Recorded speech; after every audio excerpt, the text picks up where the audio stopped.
My name is Anya Petrova. For as long as I can remember, my life has been defined by two things: the endless blue of the sky and the long shadow cast by my father, retired Army General Arthur Kincaid. I am a major in the United States Air Force, a specialist in satellite communications and network security.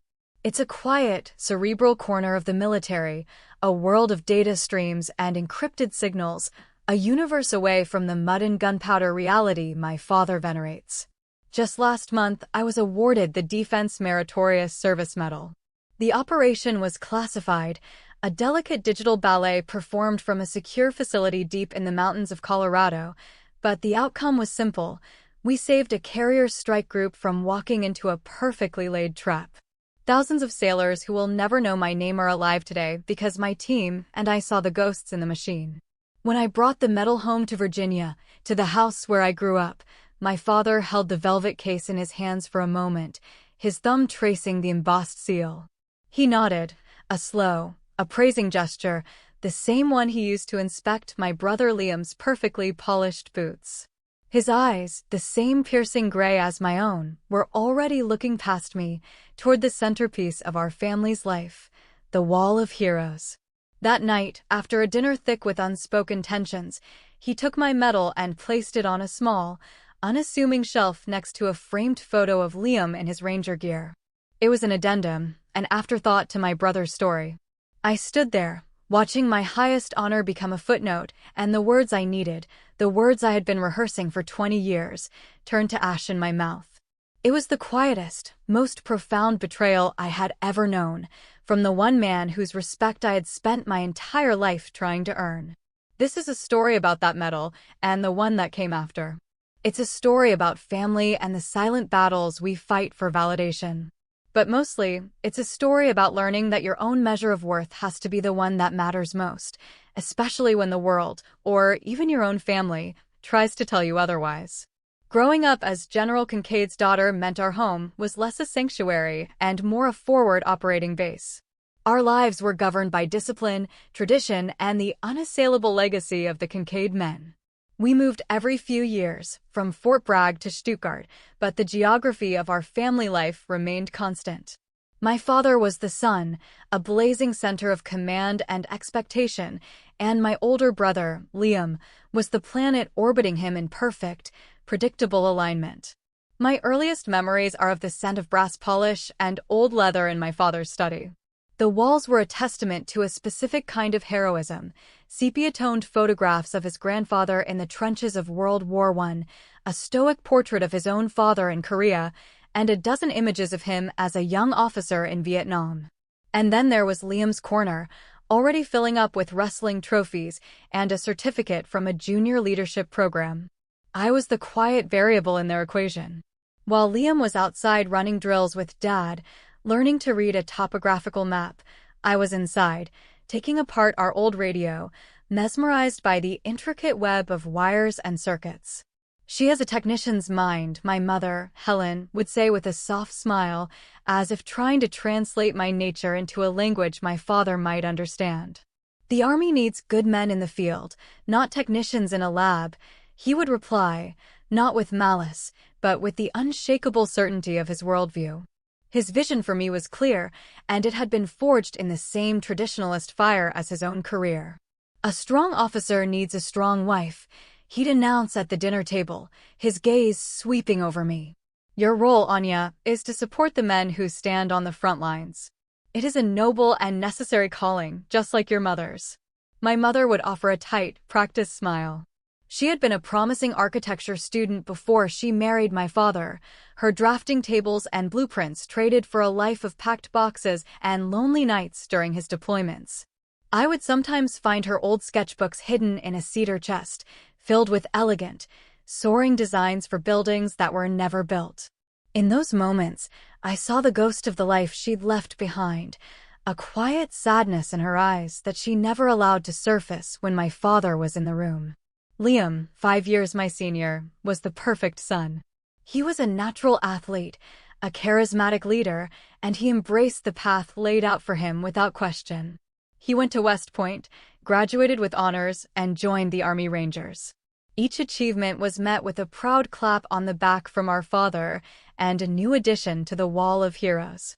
I was proud of Liam, too.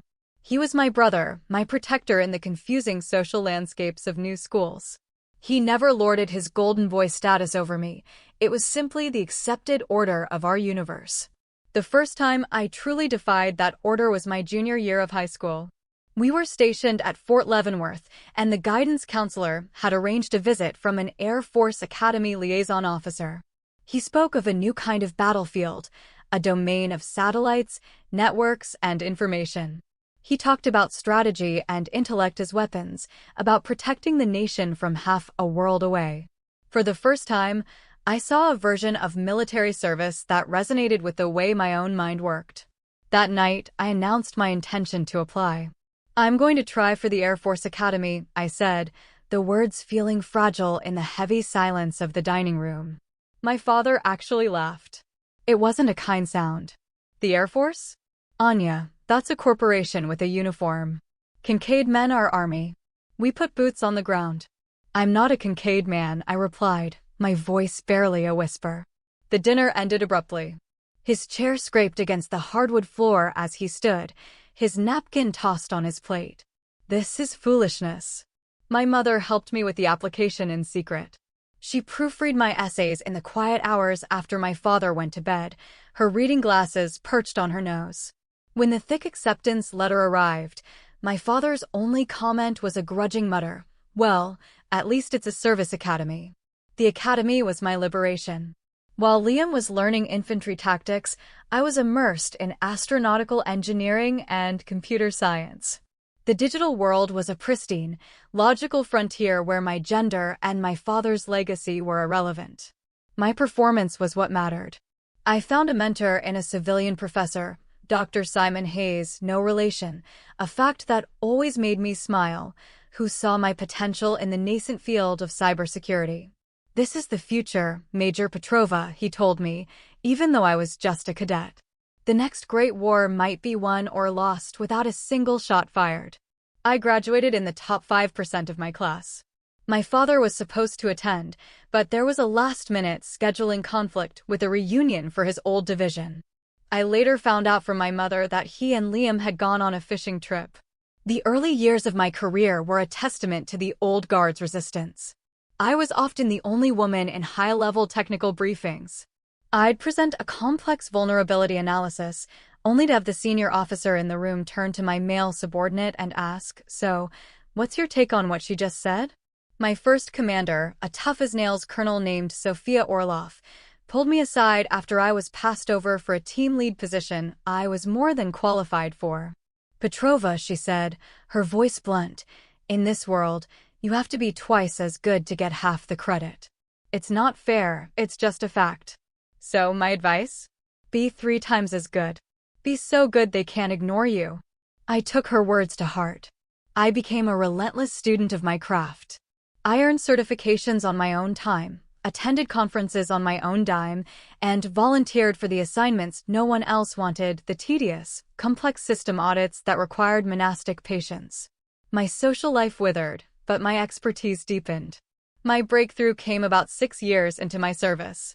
I was part of a joint task force evaluating the security of a new global positioning satellite constellation. The other teams were focused on the usual threats: signal jamming, uplink hijacking. I went deeper into the firmware update protocols, a place no one thought to look. I found a subtle, elegant piece of malicious code, a dormant backdoor that, if activated, could have allowed an adversary to introduce cascading navigational errors into our entire military and civilian infrastructure. It would have been chaos. The commendation from the 4-star general in charge of Space Command was my first real piece of high-level recognition. "Major Petrova," he said during a secure video conference, "your diligence didn't just prevent a technical failure. You likely prevented a global crisis." Promotions came more steadily after that. I was given my own team, a small, brilliant cadre of specialists within the newly formed Space Force. We became the go-to unit for the most complex cyber defense challenges. Through it all, my father remained a distant, unimpressed figure. On calls home, He listened politely for a minute while I tried to explain my work in layman's terms, then inevitably turned the conversation to Liam. Liam's unit just wrapped up a successful operation in the Horn of Africa. Real boots-on-the-ground stuff. My mother remained my silent champion. During a particularly strained Christmas visit, after my father had spent 20 minutes regaling our relatives with the story of Liam's promotion to lieutenant colonel, completely ignoring my own recent promotion to major, she found me in the kitchen. "He doesn't understand it, Anya," she whispered, her hand on my arm. "It's not tangible to him. But I do. And I am so very proud." Her words were a balm, but they couldn't quite fill the cavernous space where a father's approval was supposed to be. By the time I was 33, I was a respected expert in my field. I had published papers, developed new defensive protocols, and trained hundreds of airmen. I had earned the respect of my peers and superiors. But a small, stubborn part of me was still that little girl in the study, hoping Dad would finally look up from his maps and see me. And then came the call that would change everything, the crisis that would lead me to that fateful dinner, with a medal in my pocket and a desperate hope in my heart. The call came at 0300 on a Tuesday. The sterile, fluorescent lights of the Secure Operations Center at Peterson Space Force Base flickered on as I entered, the hum of servers a familiar symphony. I'd been asleep for less than 2 hours, but the adrenaline surging through me was more potent than any coffee. "Major Petrova, good of you to come in so quickly," said Colonel Orloff, my commanding officer. She stood before a massive screen displaying a swirling vortex of global data traffic. "We have a problem. A big one." My team was already assembled, their faces pale and serious in the glow of their monitors.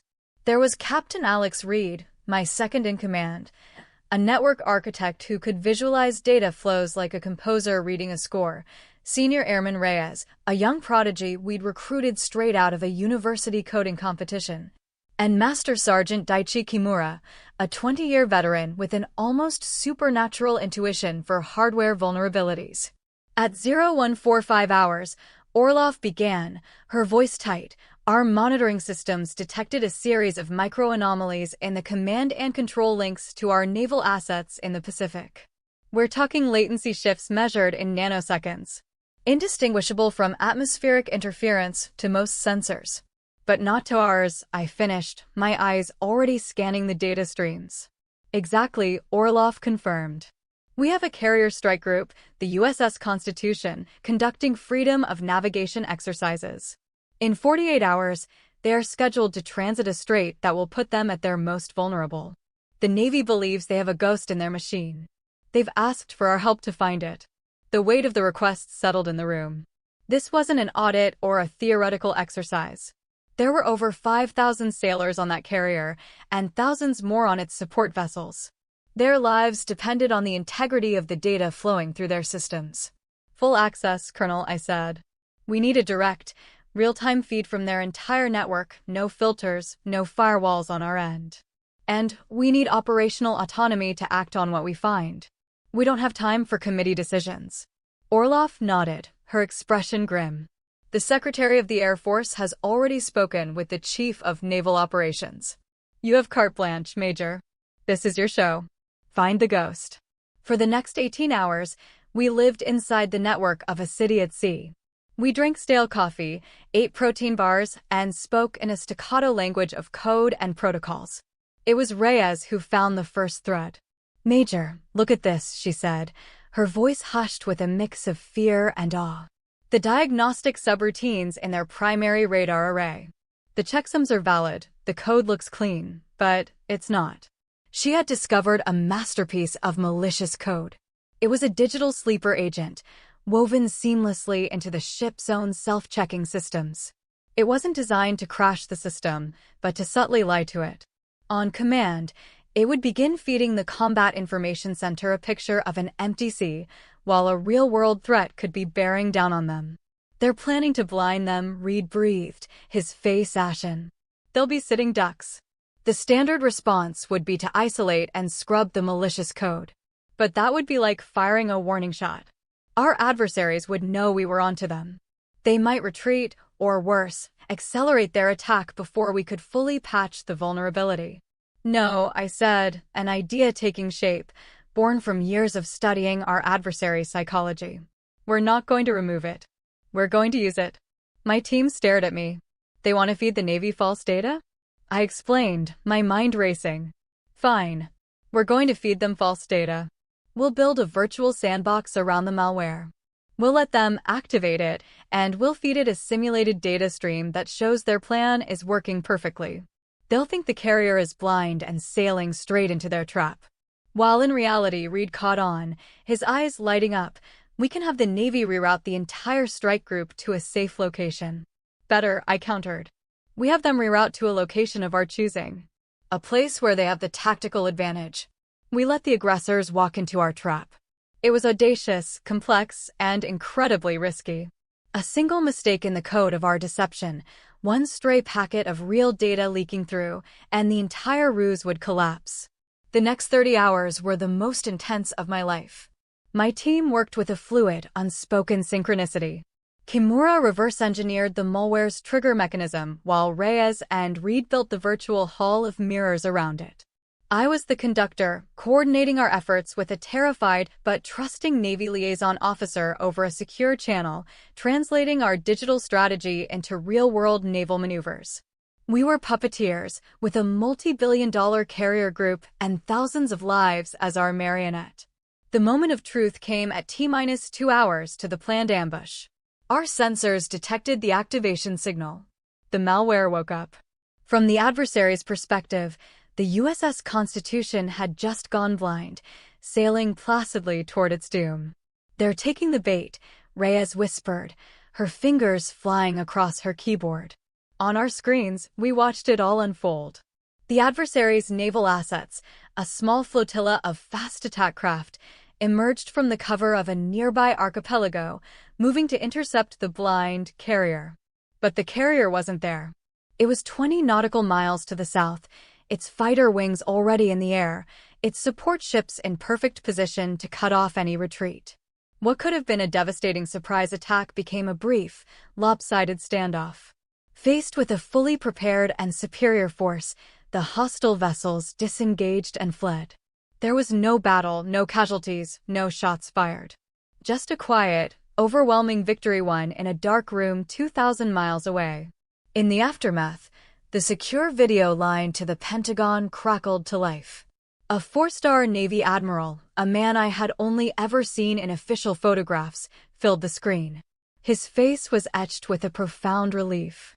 "Major Petrova," he said, his voice husky with emotion. "I'm not sure you and your team fully understand what you just did. But I do. On behalf of the United States Navy, thank you." The formal debriefings took another day. By the time I finally left the operations center, I had been awake for nearly 60 hours. As I walked to my car in the cold Colorado dawn, my phone buzzed with an encrypted email from Colonel Orloff's office. It was a forward of an official communique. My name was being put forward for the Defense Meritorious Service Medal. I was too tired to feel elated. All I felt was a deep, bone-weary satisfaction. We had done it. And as I drove home, a new, foolish thought began to take root. Maybe, just maybe, this would be enough. Maybe this was the kind of victory even my father would have to respect. 2 weeks later, I stood in my dress blues in my parents' living room in McLean, Virginia. The medal, a beautiful silver and turquoise emblem hanging from a striped ribbon, was nestled in its dark blue case. The flight from Colorado had been filled with a nervous anticipation I hadn't felt since I was a teenager waiting for my academy acceptance letter.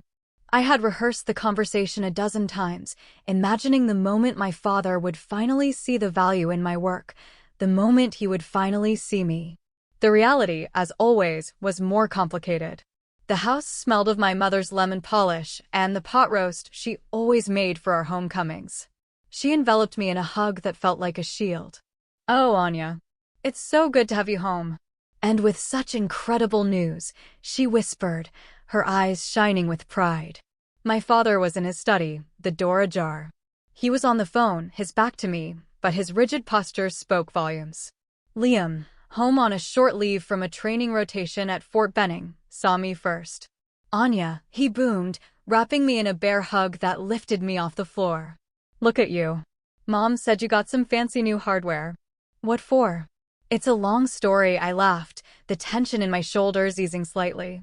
Liam's uncomplicated pride was a welcome buffer. Dinner was the usual delicate dance. Liam held court, recounting stories of a recent field exercise. My father listened intently, leaning forward, asking sharp, technical questions about new infantry equipment and squad-level tactics. It was a familiar ritual, the two of them speaking a language of combat I had never learned. And then we had to ford the river at night, full pack, with the temperature dropping close to freezing, Liam was saying. "It was brutal, but that's how you build real grit." "That's my boy," Dad said, his voice resonating with a pride so profound it seemed to fill the room. "That's what it means to be a soldier. Facing the elements, pushing the body to its limits. No substitute for it." My mother, sensing my growing silence, saw her opening. Anya received a very significant medal, Arthur, for her work in the Pacific. All eyes turned to me. The moment had arrived. My throat felt tight. "It was a cybersecurity operation," I began, trying to find the right words. "We uncovered a threat to one of our carrier strike groups. A hidden vulnerability in their defense systems." I explained it as simply as I could, the blind spot, the deception, the thousands of lives at stake. I ended with the Admiral's words, hoping his rank would lend weight to mine. "He said we prevented a major disaster." Liam whistled softly. "Wow, Anya. That's incredible. Like something out of a movie." My mother beamed. "We are so proud of you." My father took a slow sip of his iced tea. He set the glass down with a precise click. "You did your job, Major. That's what officers are expected to do." The praise was so faint, so dismissive, it was almost worse than silence. Still, I pressed on. This was my last chance. I brought it. The medal. I retrieved the case from my briefcase and opened it on the dining room table. The silver and enamel caught the light from the chandelier. My mother gasped softly. "Oh, Anya, it's beautiful." I passed the case to my father. He picked up the medal, weighing it in his palm. His expression was unreadable. He read the citation enclosed in the lid. Defense Meritorious Service Medal. For exceptionally meritorious service in a position of significant responsibility. He closed the case and handed it back to me. "Good work." Then came the moment that shattered the last of my fragile hope. He stood up, the closed case still in his hand, and walked to the wall of heroes. My mother and Liam and I followed, as if pulled by his gravity. He surveyed the wall, his domain, a curated history of Kincaid heroism. His eyes scanned past the empty space my mother had cleared for my academy diploma. Instead, he walked to the section dedicated to Liam, his West Point saber, his marksmanship awards, his ranger tab. And there, on a small, dusty shelf beneath a picture of Liam rappelling from a helicopter, he placed my medal. He stepped back, nodding with satisfaction. "The Kincaid family continues its tradition of service to the nation," he said, his voice full of patriarchal pride. "You've both done well." I stared at the case. It wasn't on display. It was an accessory. It was my brother's achievement, and I was the supporting cast. My victory was only valid as a supplement to his. The message was as clear as if it had been carved in stone. "You are not enough on your own." "Dad, that's..." I started, but the words wouldn't come. What could I say? "That's mine. I earned that. I deserve my own space." It sounded petulant, childish. "Who wants dessert?" My mother chirped, her voice brittle with forced cheerfulness. "I made your favorite, Anya, apple crumble." Liam caught my eye. I saw a flicker of shame, of apology in his gaze. But he, too, was a product of this system. He looked away, cowed by our father's silent authority. "Sounds great, Mom," he said, breaking the suffocating silence. I felt a cold, calm wave wash over me. It was the quiet click of a door that had been pushed against for decades finally locking shut. I simply nodded and followed them back to the table, the taste of apple crumble turning to sawdust in my mouth. That night, sleep was a distant country I couldn't reach. I lay in my childhood bed, the one with the floral quilt my grandmother had made, and stared into the darkness. The betrayal wasn't loud or angry, it was a quiet, grinding erosion of self. It was the realization that no matter what I accomplished, I would always be measured against a standard I could never, and no longer wanted to, meet. Around 2 a.m., I gave up. I slipped out of my room and went downstairs. The house was silent, a museum of my family's history. My medal was still on Liam's shelf, a dark blue square in the shadows. On impulse, I walked over, picked it up, and slipped the case into the pocket of my robe. It was a small act of reclamation, but it felt monumental. I returned to my base in Colorado the next day, cutting my leave short with a vague excuse about a system update. The truth was, I couldn't bear to be in that house another minute. I threw myself into my work with a ferocity that bordered on obsession. If I couldn't get validation at home, I would find it here in the clean, logical world of data and defense. My team noticed the change. I was more driven, more demanding, but also more distant. About a week after my return, my second-in-command, Alex Reed, asked to speak with me after a long briefing. "Major," he began, hesitating in the doorway of my office. "Permission to speak freely?" "Granted, Captain." "You're burning out, ma'am. And you're going to burn us out with you. Ever since you got back from leave, you've been different. We're all worried about you." His directness was a splash of cold water. I prided myself on my professionalism, on leaving my personal life at the door. Clearly, I had failed. "It's personal, Alex." "Family stuff," I admitted, the words tasting like failure. "I figured," he said, his voice softening. "It's just, after what we did, what you led us through. I guess we all expected you to come back 10 feet tall. That medal is a huge deal. If your own family can't see that, then with all due respect, ma'am, that's their failure, not yours." His simple, unequivocal support cracked the icy shell I had built around myself. Before I could respond, my secure line buzzed, the one reserved for high-priority communications. "Major Petrova." "Major, this is General Clark's office at the Pentagon," a crisp, unfamiliar voice stated.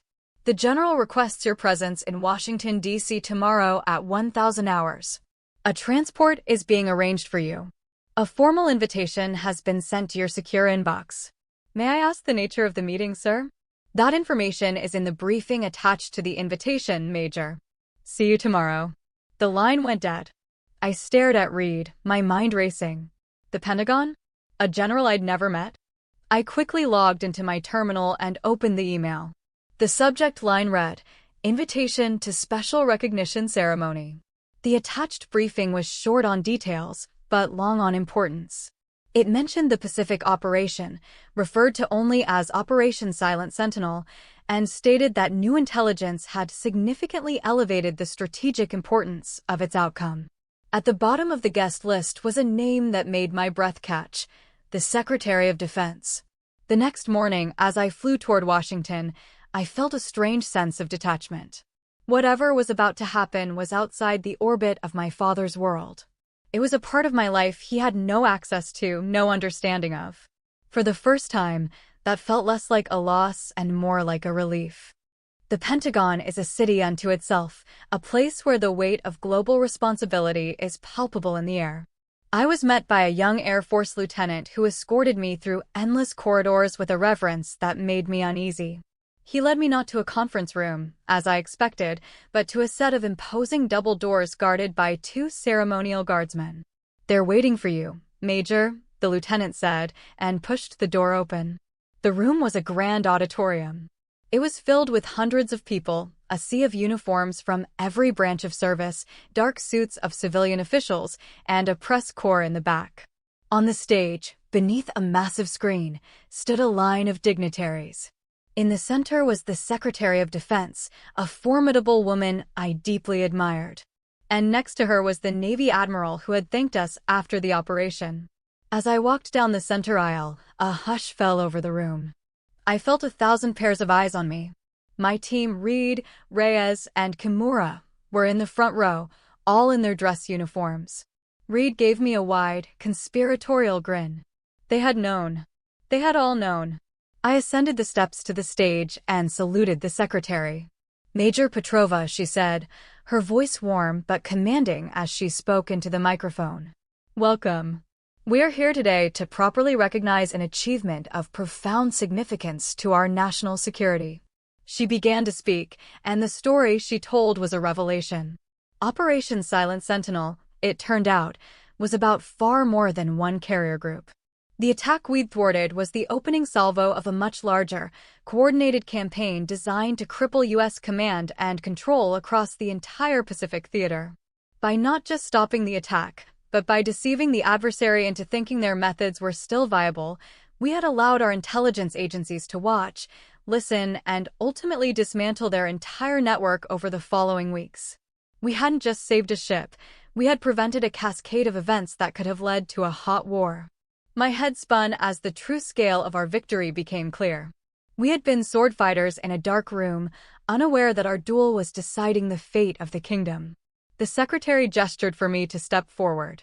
For her brilliant strategic innovation, her extraordinary leadership under pressure, and her profound contribution to the security of the United States and its allies, she declared, her voice ringing through the hall, "It is my distinct honor, on behalf of the President of the United States, to present Major Anya Petrova with the Defense Distinguished Service Medal."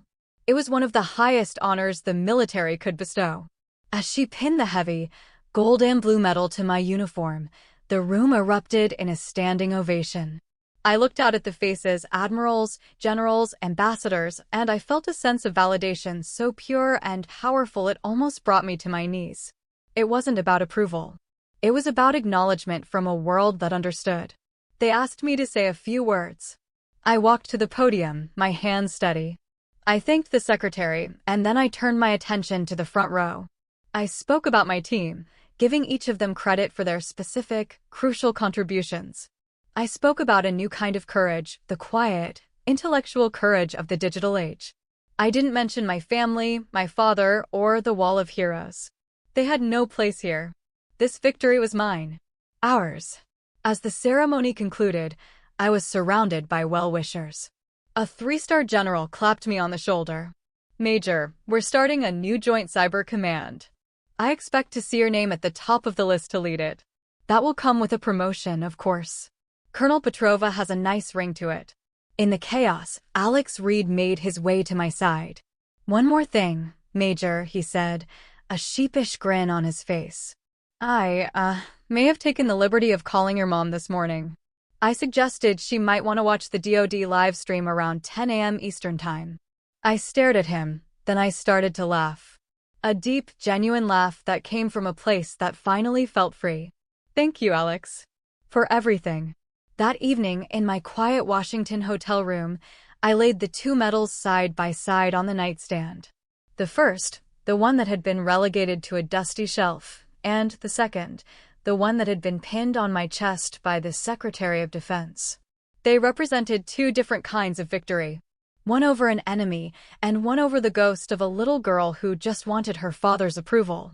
My phone rang. It was my mother. Her voice was choked with tears. "Anya." "Oh, Anya. We saw it all. Your father, he just sat there, watching the whole thing. He didn't say a word." She paused. "He's asked me to drive him down to DC tomorrow. He wants to talk to you." The next day, I met them in the lobby of my hotel.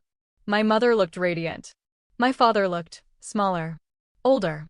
The unshakable certainty was gone from his eyes, replaced by a confusion he couldn't hide. We sat at a small table in the corner of the hotel cafe. "I didn't understand," he began, his voice raspy. He didn't look at me, but at the coffee cup he was turning in his hands. In my world, heroism was something you could see. It was measured in ground taken, in men saved from a firefight. What you do, it was an abstraction. I was wrong. He finally looked up, and his gray eyes were filled with a difficult, unfamiliar humility. What you did, that was command. That was leadership. I am proud of you, Anya. It wasn't a perfect, cinematic apology. It was clumsy and gruff, the words of a man unlearning a lifetime of convictions. But it was real. He reached into his coat pocket and placed the case with the first medal on the table between us. "This belongs to you," he said. "It deserves its own place." I didn't take it home to put on the wall. That chapter was closed. The medals now sit on the corner of my desk in my new office at the Pentagon, where I lead the very joint task force the general had mentioned. They are not there for others to see. They are there for me. They are a quiet reminder that the most important validation comes not from a wall of heroes, but from the steadfast, quiet conviction of your own worth. My father and I are still learning to speak a new language, but for the first time, it feels like we are finally in the same room. Have you ever had to carve your own meaning of success, separate from the expectations of those you love? I would be honored to hear your story in the comments below. Your journey might be the validation someone else needs to see. If this story resonated with you, please consider liking and subscribing for more reflections on life, service, and finding our own way. Thank you for walking this path with me today.